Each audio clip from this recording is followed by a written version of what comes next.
কবরে যাওয়ার পরে তোমার আমার কবরে দুইজন ফেরেশতা চলে আসবে তিনটা প্রশ্ন করার জন্য।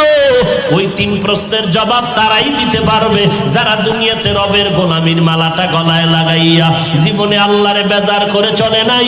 কবরে যাওয়ার পরে তারা জবাব দিয়া বলবে, যখন বলবে তোর রবকে, ওই মুমিন জবাব দিবে রব্বি আল্লাহ, আমার রব একমাত্র আমার আল্লাহ।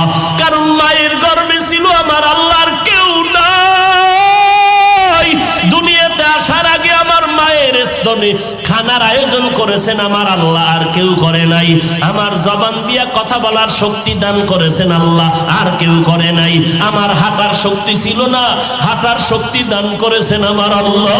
আমি কথা বলতে জানতাম না, কথা বলার শক্তি দান করেছেন কে? আল্লাহ আমার কথা বলার শক্তি দান করেছে। আমি দুনিয়াতে আসার পরে কান্না ছাড়া কোনো ভাষা আমার জবানে ছিল না।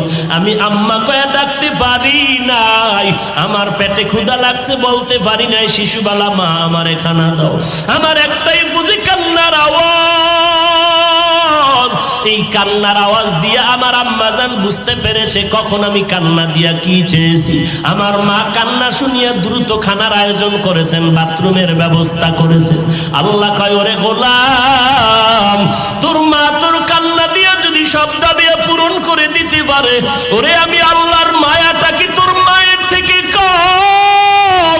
আমি আল্লাহর মায়া তো 99 গুণ বেশি।